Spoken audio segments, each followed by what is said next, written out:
یہ تو ایک مثال تھی. دیکھیں میں ایک اور مثال لے کے آتا ہوں. آج کل آپ گیمز کھیلتے ہیں موبائل میں, یہ پب جی گیم جو کہ معروف ہے. مثال کے طور پر دیکھیں کوئی گیم جب آپ کے سامنے آتی ہے تو ایک بندہ اس گیم کو بنانے والا ہوتا ہے, یعنی ایک بندہ ہے جس نے یہ گیم بنائی ہے. بنانے والے نے پہلے تصور کیا ہے کہ یہ گیم کیسے ہونی چاہیے, اس میں کتنے مرحلے ہونے چاہیے, اس میں کون کون سی مشکلات ہونی چاہیے, کتنے لیول سے ہونے چاہیے. اب جب ہم کھیلنے کے لیے آتے ہیں, ایک بندہ ہے اس گیم کو کھیلنے آتا ہے.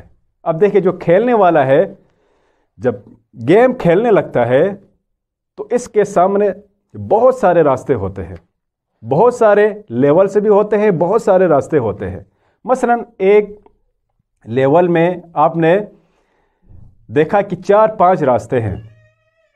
مثلا یہاں پہ جو ہیرو ہے یا ولن ہے مثال کے طور پر اس گیم کے اندر, یا خود آپ ہی ہیں جو کھیلتے ہیں, آپ کے سامنے 5 مرحلے ہوتے ہیں یا 5 راستے ہوتے ہیں. اب بنانے والے نے یہ لیول سے اس میں ڈال دیے ہیں. اب آپ کے اختیار میں ہے آپ نے کون سا لیول یا کون سا راستہ اختیار کرنا ہے. مثلا آپ لیول 1 میں جائیں گے, لیول 1 کے اندر تو آپ 5 راستے آپ کے سامنے ہیں. مثلا ایک صحرائی راستہ ہے, ایک سمندری راستہ ہے, ایک فضائی راستہ ہے, ایک پہاڑی راستہ ہے, ایک جنگلی راستہ ہے, اور ہر راستے میں مختلف قسم کی مشکلات ہیں یا آسانیاں ہیں. اب یہ تمہارے اختیار میں ہے کہ آپ نے کون سا راستہ اختیار کرنا ہے.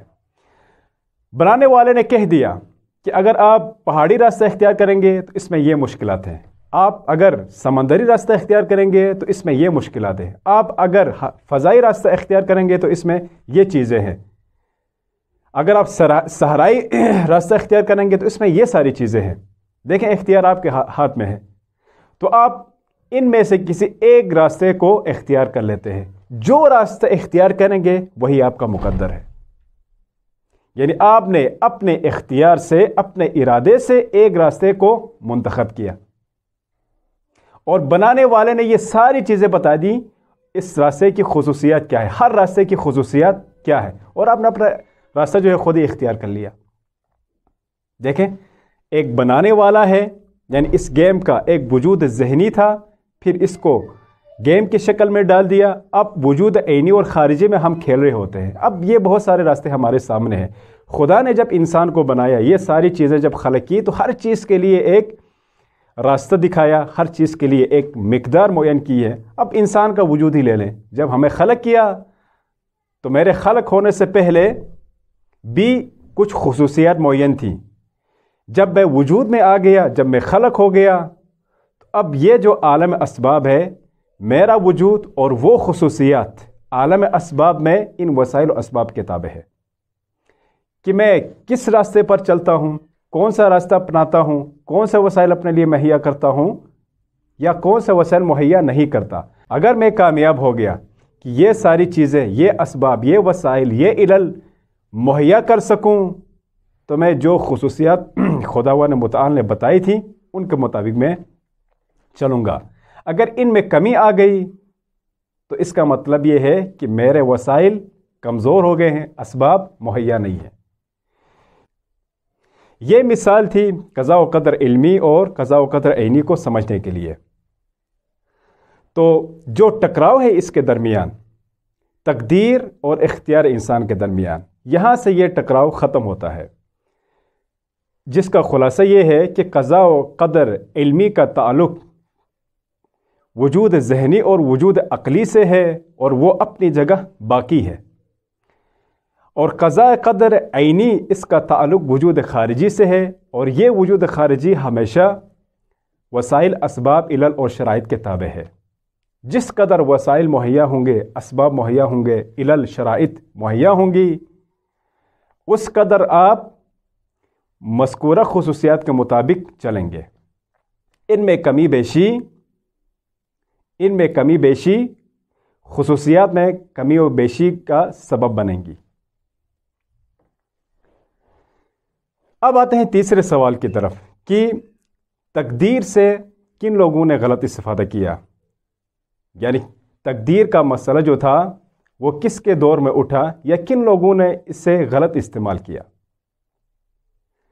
سب مسلمان مانتے ہیں کہ تقدیر پر ایمان واجب ہے، یعنی قضاء و قدر پر ایمان واجب ہے، لیکن بعض لوگوں نے تاریخ میں اس سے غلط استفادہ کیا، وہ بھی جان بوجھ کر، جیسا کہ کربلا کا واقعہ سب جانتے ہیں۔ جب کربلا کا واقعہ ہو چکا اور اسیران کربلا یزید دربار میں حاضر ہو گئے تو یزید نے کیا کہا؟ یزید نے وہاں امام زین العابدین علیہ السلام اور جناب زینب کبریٰ علیہ السلام کی موجودگی میں کہا کہ آپ نے دیکھا کہ خدا نے تمہارے ساتھ کیا کیا۔ دیکھیں، جناب زینب کو مخاطب کرتے ہوئے کہا کہ دیکھا خدا نے تمہارے ساتھ کیا کیا، تمہارے بھائی شہید ہو گئے، تمہاری اولاد شہید ہو گئی، تمہارے آوار و انصار سب شہید ہو گئے۔ تو جناب زینب نے کہا تھا ما رأیت الا جمیلا، کہ میں نے جمال خدا کے سوا کچھ نہیں دیکھا۔ جب یزید نے کہا کہ خدا نے تمہارے ساتھ کیا کیا، یہ جملہ ذو معنی ہے، یعنی یہ معنی رکھتا ہے، ایسے نہیں کہا اس نے۔ یعنی یزید یہ کہنا چاہتا تھا کہ کربلا میں جو کچھ ہوا وہ تقدیر الہی کے مطابق تھا، یعنی اپنے آپ سے الزام کو ہٹانا چاہتا تھا اور سب کچھ خدا کے فعل میں ڈالنا چاہتا تھا۔ لیکن جناب زینب نے کہا میں نے جمال خدا کے سوا کچھ نہیں دیکھا۔ تو تقدیر سے جن لوگوں نے سوء استفادہ کیا تاریخ میں، وہ لوگ بنی امیہ کے بادشاہ تھے، یا ہر وہ بادشاہ جو ظالم اور جابر تھا، اس نے تقدیر کے مسئلے کو چھیڑا اور اسے غلط استفادہ کیا۔ کیوں؟ دیکھیں، جب لوگ جان جائیں گے کہ یہ ظالم بادشاہ ہے، یہ جابر ہے، ٹھیک، یہ انصاف نہیں کرتا، یہ لوگوں کے حقوق غصب کرتا ہے، یہ فلاں فلاں کرتا ہے، اور اس کے خلاف کھڑا ہونا چاہیے، یہ مسائل وجود میں آ جائیں گے، انقلاب آنے کا خطرہ ہوتا ہے، اس کے خلاف یعنی سازشیں ہونے کا خطرہ ہوتا ہے۔ تو یہ بادشاہ لوگ کیا کرتے ہیں؟ بادشاہ لوگ پھر تقدیر کا مسئلہ چھیڑ دیتے ہیں۔ بھائی دیکھیں، یہ تقدیر کا مسئلہ ہے، یعنی خدا نے ایسا چاہا ہے، کہ خدا نے چاہا ہے کہ میں بادشاہ بنوں اور یہ سلوک کروں۔ اگر میں ظالم ہوں تو یہ خدا کی تقدیر ہے، یعنی یہ پہلے سے طے شدہ ہے، لہٰذا آپ لوگ صبر کریں، تحمل کریں، اسی کے مطابق چلیں، اس پہ راضی ہو جائیں، ظلم برداشت کریں، ذلت برداشت کریں۔ یہ کہیں گے، یہ ظالم بادشاہ یہی کہتے تھے کہ یہ تو تقدیر الہی ہے، یہ آپ کا مقدر ہے کہ ہم بادشاہ بنے ہیں اور ایسے بادشاہ بنے ہیں، لہٰذا تقدیر الہی کو قبول کریں اور اس پہ راضی ہو جائیں۔ ورنہ کیا ہوتا؟ اگر یہ لوگ تقدیر کا یہ مسئلہ نہ چھیڑتے تو لوگ ان ظالم بادشاہوں کے خلاف کھڑے ہو جاتے، انقلاب آتا، ان کی حکومت گر جاتی، ان کی خلافت ختم ہو جاتی۔ لیکن ان لوگوں نے، ان ظالم بادشاہوں نے تقدیر کا مسئلہ چھیڑا اور اس سے غلط استفادہ کیا اور لوگوں کو باور کرایا کہ بھائی جو کچھ ہو رہا ہے اس کائنات میں، اس دنیا میں، یہ سب کچھ تقدیر الہی کے مطابق ہو رہا ہے، لہٰذا اگر آپ اس کے خلاف کچھ بولیں گے تو آپ لوگ گناہگار ہوں گے، آپ لوگ بے دین ہوں گے، آپ کا تقوی ختم ہو جائے گا۔ دیکھیں کیسے ڈرایا دھمکایا ان کو، جبکہ ان لوگوں نے کیا کیا؟ جو تقدیر کی دو قسمیں تھیں، ان میں سے ایک قسم کو بیان کیا اور ایک قسم کو بیان نہیں کیا، یعنی انہوں نے قضاء قدر علمی کو بیان کیا لیکن قضاء و قدر عینی اور خارجی کو بیان نہیں کیا، جو کہ انسان کے اختیار کے مطابق ہے، انسان کے اسباب، وسائل، علل اور شرائط کے مطابق ہے۔ انہوں نے یہاں پہ ٹھپا لگا دی، مہر لگا دی اور سب کو خاموش کرا دیا۔ اسی طرح دیکھیں آج کے دور میں بھی لوگ اسی وجہ سے کنفیوژن کا شکار ہے، کیونکہ یہ مسئلہ ان کے لیے واضح نہیں ہوتا، یعنی قضاء و قدر کا مسئلہ، تقدیر کا مسئلہ ان کے لیے واضح نہیں ہوتا ہے، یہ دو قسمیں ان کے لیے واضح نہیں ہوتی، اسی وجہ سے کنفیوژن کا شکار ہوتے ہیں۔ بعض لوگ کہتے ہیں بھائی جب سب کچھ خدا نے ہمارے لیے طے کیا ہے، سب کچھ تقدیر میں لکھا ہوا ہے، لوح محفوظ میں محفوظ ہے، تو پھر ہم کیا کریں؟ ہاتھ پہ ہاتھ دھرے بیٹھ جائیں، کوئی حرکت نہ کریں، معاشرے کے اندر ظلم ہو رہا ہے، خاموش بیٹھے چونکہ تقدیر ہے، فلاں بندہ غصب کر رہا ہے، خاموش بیٹھے، یہ اس کی تقدیر کا مسئلہ ہے۔ دیکھیں ملک کے اندر کرپشن کا مسئلہ ہے، ٹھیک، فسادات کا مسئلہ ہے، یعنی بہت سارے مسائل ہیں۔ اب یہ کہیں کہ یہ تقدیر کا مسئلہ ہے اور خاموش رہے، یا ایسا نہیں ہے۔ اسی طرح کسی کی اولاد نہیں ہوتی تو بھی کہتے ہیں یہ تقدیر کا مسئلہ ہے۔ دیکھیں کسی کی نوکری نہیں ہوتی تو بھی کہتے ہیں یہ تقدیر کا مسئلہ ہے۔ کسی پہ بڑی بڑی مشکلات آتی ہیں تو کہتے ہیں یہ تقدیر کا مسئلہ ہے۔ یعنی بہت ساری چیزیں ایسی ہوتی ہیں جہاں پہ ہم تقدیر کو بدنام کر دیتے ہیں، کہتے ہیں یہ ساری چیزیں مقدر ہیں۔ ایسا نہیں ہے۔ جیسا کہ میں نے بیان کیا، قضاء و قدر علمی اور قضاء و قدر عینی۔ بے شک خدا نے قضاء و قدر علمی میں سب کچھ جانا ہے، آپ کے بارے میں جانا ہے، اس کے بعد آپ کو خلق کیا ہے، آپ کی خصوصیات کو بھی جانا ہے اور آپ کے لیے راستے دکھائے ہیں۔ میرے بندے، اگر تم اس راستے پہ چلو گے تو تمہارا مقدر یہ ہے، اگر تم اس راستے پہ چلو گے تو تمہارا مقدر یہ ہے، اگر تم یہ وسیلہ اختیار کرو گے تو تمہاری تقدیر یہ ہے، اگر تم فلاں وسیلہ اختیار کرو گے تو تمہاری تقدیر یہ ہے۔ تو خدا نے قضاء و قدر علمی کے مطابق آپ کے لیے راستے بتا دیے ہیں، لیکن قضاء و قدر خارجی اور عینی، وجود خارجی میں خدا نے کہا یہ آپ کے اختیار میں ہے۔ دیکھیں آپ کا جو اختیار ہے، اب یہ وسائل، اسباب، علل اور شرائط کے تابع ہے۔ اگر تم یہ محنت کرو گے، اس طرح کی محنت کرو گے تو تمہارا نتیجہ یہ ہوگا۔ اگر تم یہ وسیلہ اختیار کرو گے تو تم یہاں تک پہنچ جاؤ گے، اگر تم یہ کام کرو گے تو تمہارا انجام یہی ہوگا۔ دیکھیں سب کچھ خدا نے پہلے سے بتا دیا ہے۔ اب ہم اپنے ارادے اور اختیار کے مطابق چلتے ہیں، اور جو بھی کام کرتے ہیں وہ اسی راستے کے مطابق اور اسی کا انجام ہوتا ہے۔ اگر میں کسی پہ ظلم کرتا ہوں تو دیکھیے یہ میرا اپنے اختیار سے ہے۔ اگر میں کہیں پہ غصب کرتا ہوں تو یہ میرا اپنے اختیار سے ہے۔ اگر میں نیکی کرتا ہوں، اچھے اچھے کام کرتا ہوں، لوگوں کی مدد کرتا ہوں، ٹھیک ہے، تعلیم دیتا ہوں، درس دیتا ہوں، تو یہ میرے اختیار میں ہے اور میرا مقدر وہاں تک مل جائے گا۔ یہ میرے اپنے اختیار میں ہے اور یہ میں یہی راستہ اختیار کرتا ہوں جو خدا نے پہلے سے بتا دیا۔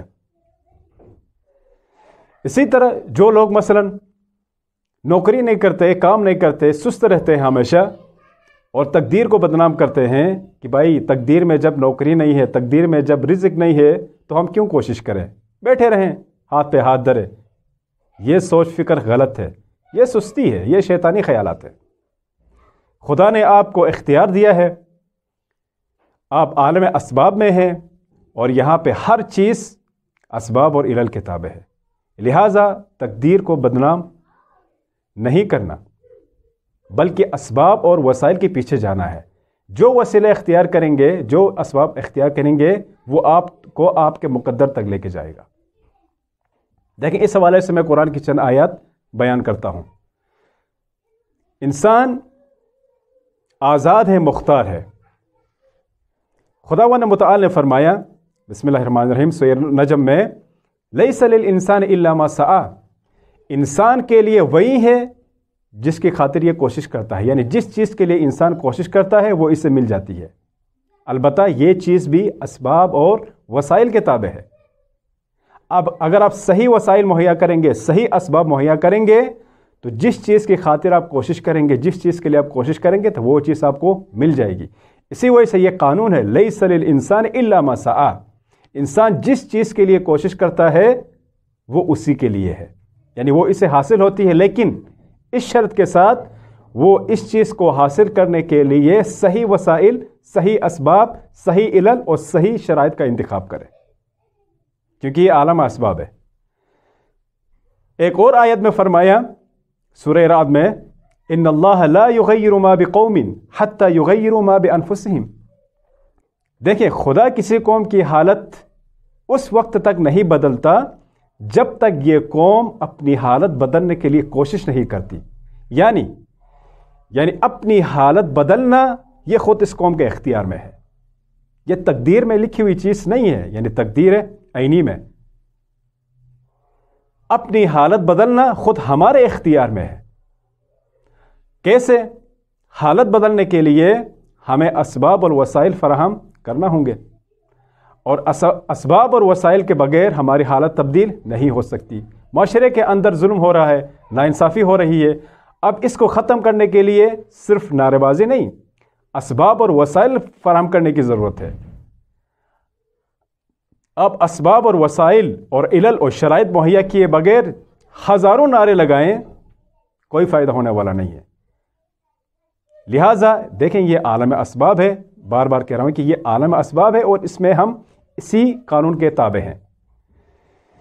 ایک اور آیت میں فرمایا سورہ انسان، انا ہدیناہ السبیل اما شاکرا و اما کفورا، انا ہدیناہ السبیل اما شاکرا و اما کفورا، ہم نے انسان کو راستہ دکھا دیا ہے، اب یہ شکر گزار بنے یا منکر بنے، یعنی نافرمان بنے۔ کیا مطلب؟ یہ اختیار ہے انسان کے پاس۔ انسان کے لیے خدا نے راستے معین کر دیے ہیں، راستے بتا دیے ہیں، واضح کر دیے ہیں کہ یہ سیدھا راستہ ہے، یہ ٹیڑھا راستہ ہے، یہ غلط راستہ ہے، یہ رحمانی راستہ ہے، یہ شیطانی راستہ ہے۔ تو دیکھیں اب کیا، اب انسان کے اختیار میں ہے، انسان کے اختیار میں ہے کہ میں کون سے راستے اختیار کرتا ہوں، شکر یا کفران، یہ میرے اختیار میں ہے۔ یہ جو 3 آیات میں نے بیان کی ہیں یہ کافی ہے ہمارے لیے کہ ہم قضاء و قدر کا بہانہ نہ بنائیں اور چپ کر کے بیٹھیں، کام نہ کریں، سستی کریں، یا جو بھی مشکلات آتی ہیں انہیں ختم کرنے کے لیے وسائل مہیا نہ کریں، یا معاشرے کے اندر جو وسائل مہیا ہوتے ہیں یا معاشرے کے اندر جو مشکلات پیش آتی ہیں انہیں ختم کرنے کے لیے ہم کوشش نہ کریں، یہ تقدیر کا مسئلہ ہے۔ نہیں، ایسا نہیں ہے۔ بس خلاصہ یہ ہوا کہ تقدیر پر ایمان واجب ہے، اور وہ تقدیر کی پہلی قسم قضاء و قدر علمی ہے، اور قضاء و قدر جو عینی ہے وہ خود ہمارے اختیار میں ہے کہ ہم ان خصوصیات تک پہنچ سکتے ہیں یا نہیں پہنچ سکتے۔